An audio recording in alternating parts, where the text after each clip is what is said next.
국방 예산 세계 3위의 군대가 졌습니다. 상대는 제대로 된 군복조차 없는 산골 민병대였습니다.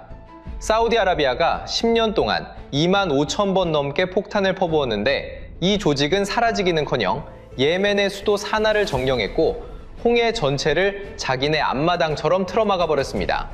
미국 항공모함에서는 5개월 만에 전투기 3대가 바다에 빠졌고 세계 최강이라는 해군 구축함이 10시간 넘게 드론과 미사일을 막느라 사투를 벌여야 했습니다. 이들이 공격한 선박만 190척이 넘고 그중 4척은 바다 밑으로 가라앉았습니다. 도대체 이들은 누구이고 어떻게 이런 일이 가능했던 걸까요? 그리고 왜 이게 지금 우리 한국 물가와 직접 연결되는 걸까요? 오늘은 미국도 손들고 사우디도 못 끝낸 조직, 예멘 후티 반군이 절대 무너지지 않는 이유를 처음부터 파헤쳐 보겠습니다. 구독, 좋아요. 먼저 왜 이게 남의 일이 아닌지부터 짚죠. 한국은 수출로 먹고 사는 나라입니다. 유럽으로 가는 배가 홍해를 못 지나가면 아프리카 남쪽 끝 희망봉까지 돌아가야 하는데 그러면 항해 거리가 6,000헬이 늘어나고 시간으로는 최대 2주가 더 걸립니다. 기름값, 보험료, 인건비 전부 올라가요. 실제로 유럽 노선 컨테이너 운임이 20% 넘게 뛰었고 HMM이나 현대글로비스 같은 우리나라 해운사들은 2023년 12월부터 홍해를 아예 포기하고 희망봉으로 돌아가는 중입니다. 이 비용은 결국 우리가 사는 물건값에 붙거든요. 2019년에는 후티가 한국 선박 한 척을 직접 납포한 적도 있었고요. 후티라는 이름을 한 번도 못 들어본 사람의 장바구니까지 영향을 주고 있는 겁니다. 그러니까 이 조직이 어디서 왔고 왜 이렇게 강해졌는지 지금부터 제대로 알아봐야 합니다. 예멘이라는 나라는 종교 구성이 독특합니다. 전체 인구의 약 35%에서 40%가 자이드파라는 이슬람 분파인데요. 시아파에서 갈라져 나왔지만 실제로는 수니파와 신학적으로 상당히 가까워요. 시아파도 아니고 수니파도 아닌 그 중간 어딘가에 서 있는 독특한 사람들입니다. 중요한 건 이 자이드파가 9세기부터 1962년까지 1000년이 넘도록 예멘 북부를 다스렸다는 사실이에요. 한국사로 치면 고려 건국부터 지금까지에 해당하는 시간입니다.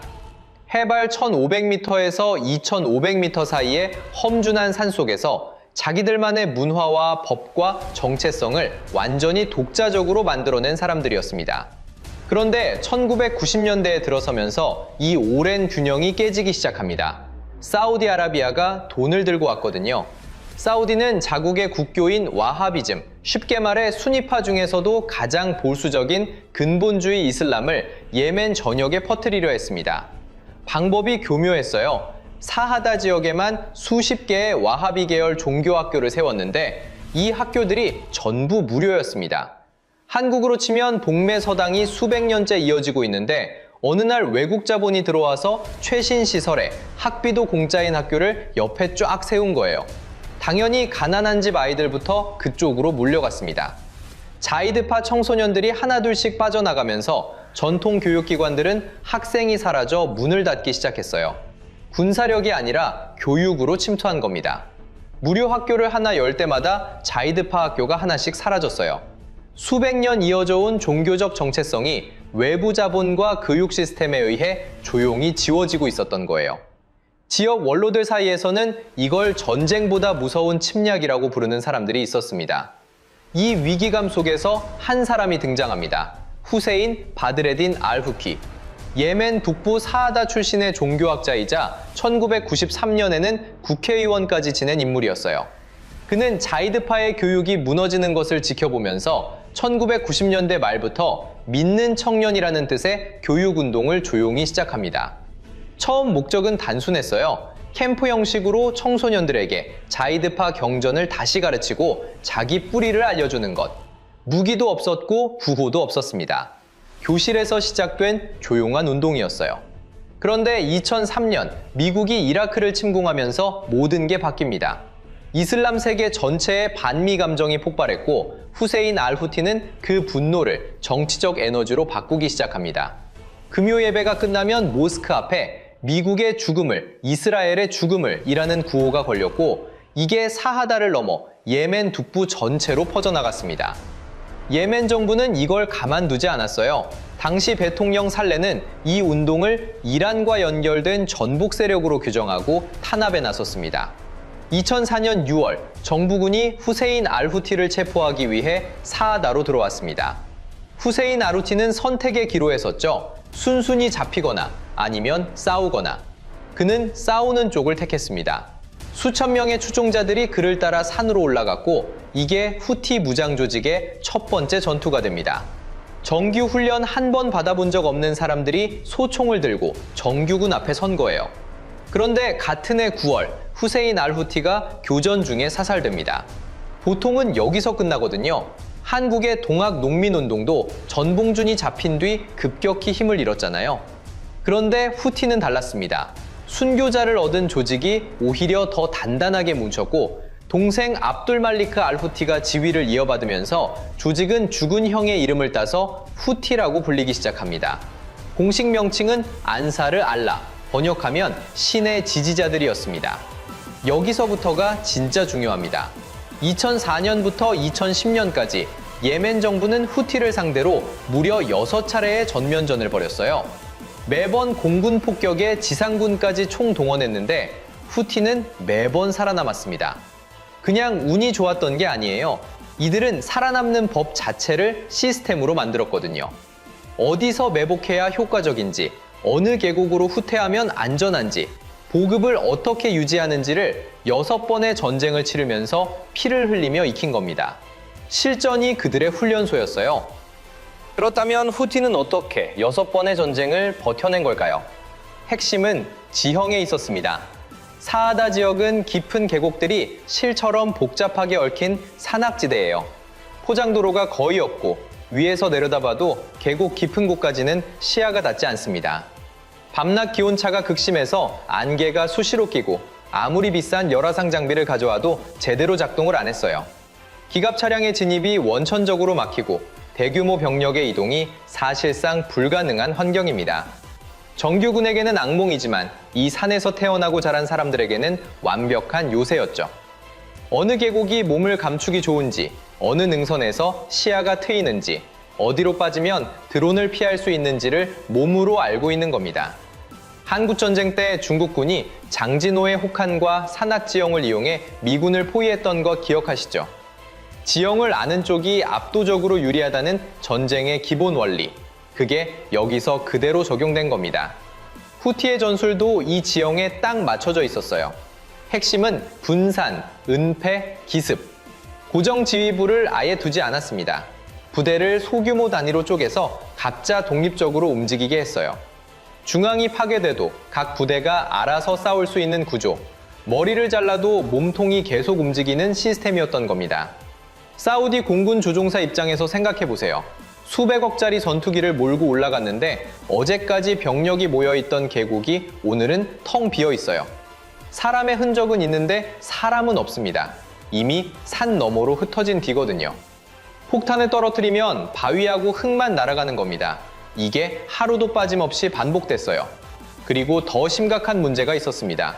전투원과 민간인을 구별하는 게 사실상 불가능했거든요.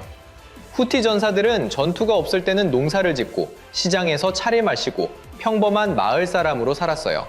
밤이 되거나 공습이 끝나면 다시 무기를 잡았습니다.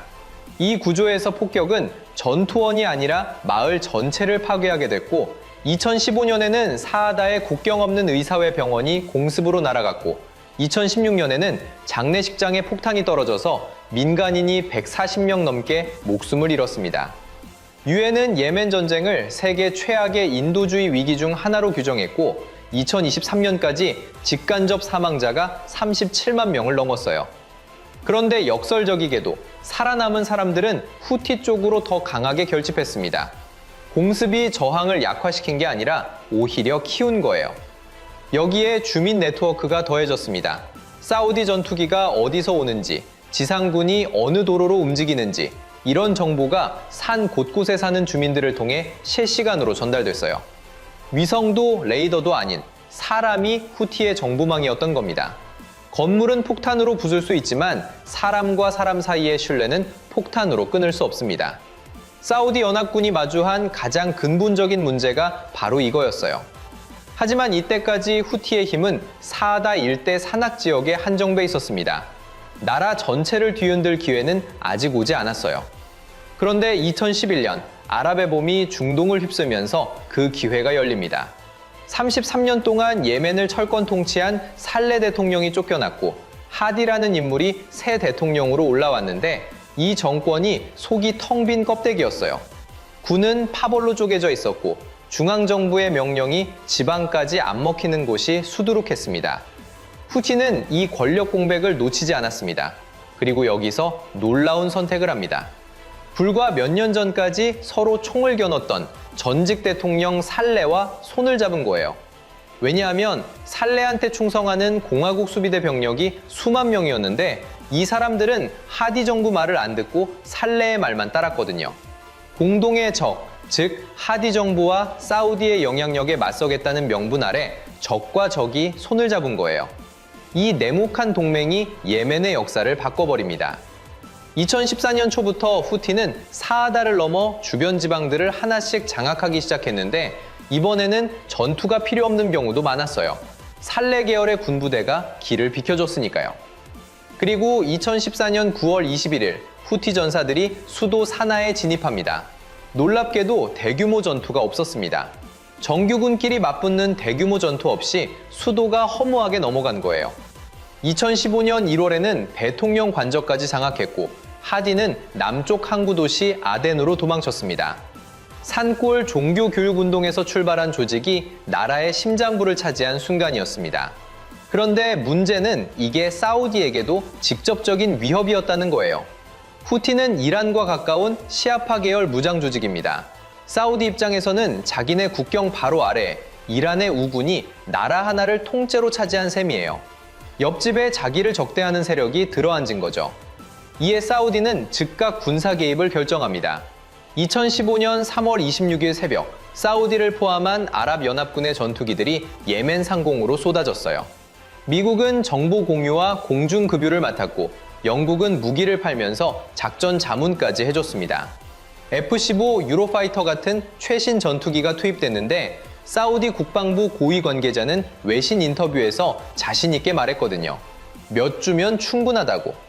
결과는요, 그 전쟁이 10년을 넘겼습니다. 후티는 방어만 한 게 아니라 반격까지 했어요. 2017년에는 사우디 수도 리야드의 킹 할리드 국제공항 근처까지 탄도미사일을 날린 일도 있었습니다.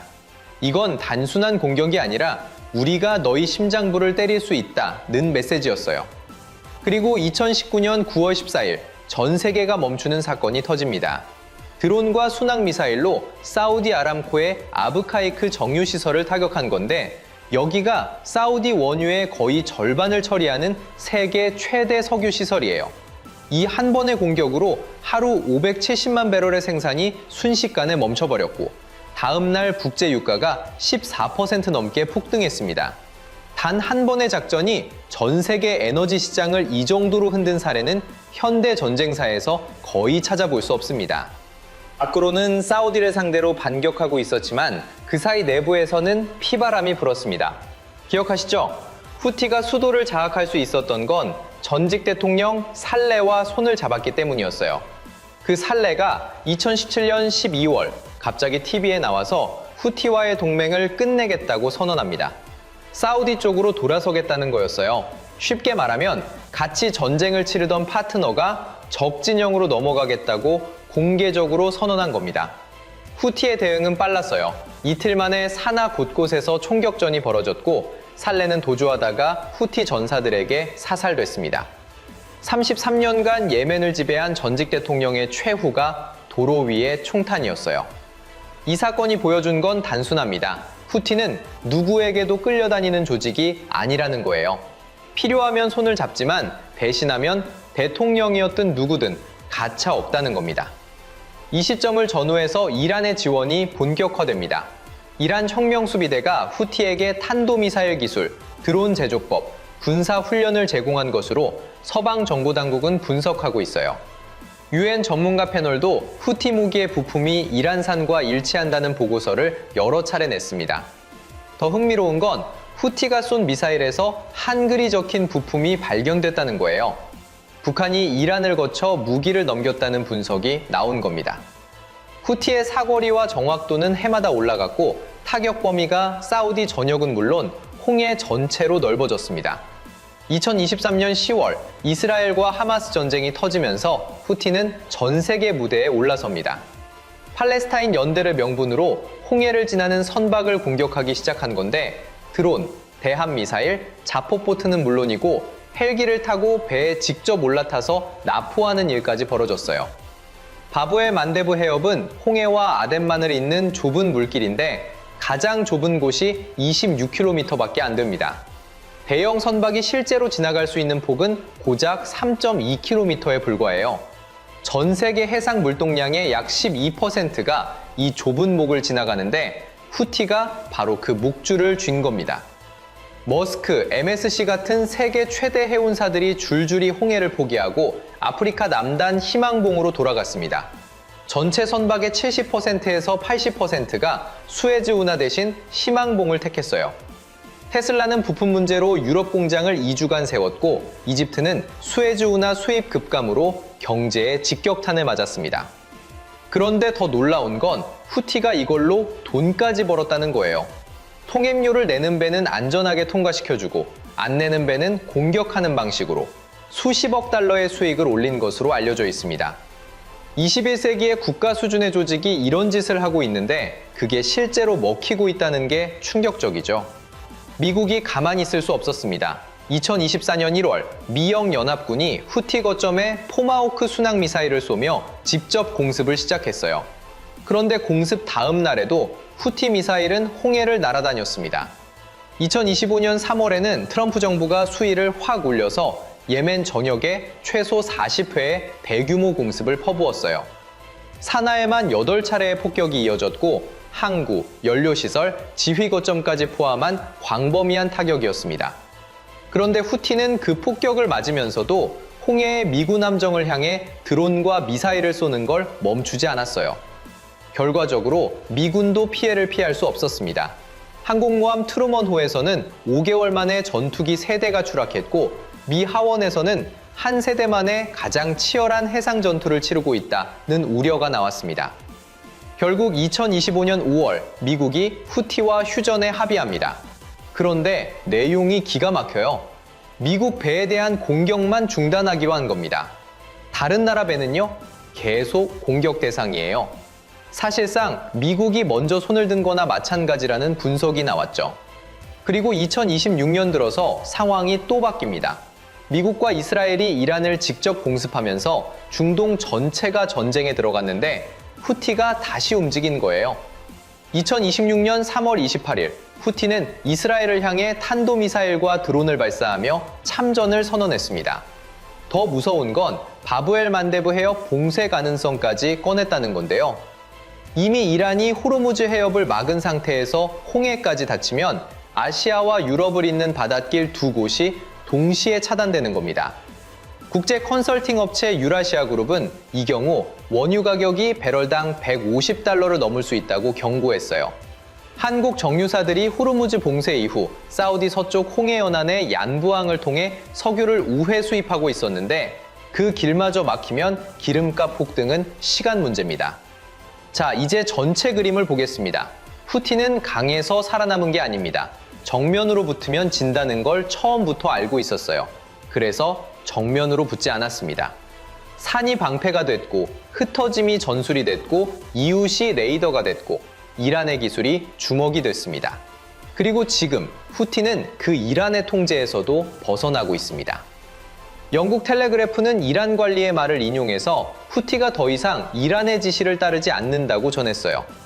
누군가 뒤에서 조종하는 조직은 그 줄을 끊으면 멈출 수 있습니다. 하지만 스스로 판단하고 스스로 움직이는 조직은 멈출 방법이 없어요. 베트남에서 미국이 졌습니다. 아프가니스탄에서 소련이, 그리고 또 미국이 졌습니다. 예멘에서는 사우디가 졌고 미국마저 손을 들었습니다. 전부 같은 걸 깨달았어요. 폭탄은 건물을 부술 수는 있지만 사람의 의지까지는 부수지 못합니다. 정규 훈련도, 첨단 장비도, 군복조차 없던 사람들이 그걸 증명했습니다.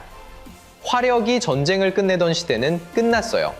그 사실을 가장 먼저 가장 비싼 값을 치르며 증명한 곳. 그곳은 예멘의 산속이었습니다. 영상이 유익했다면 구독, 좋아요, 알림 설정 부탁드립니다.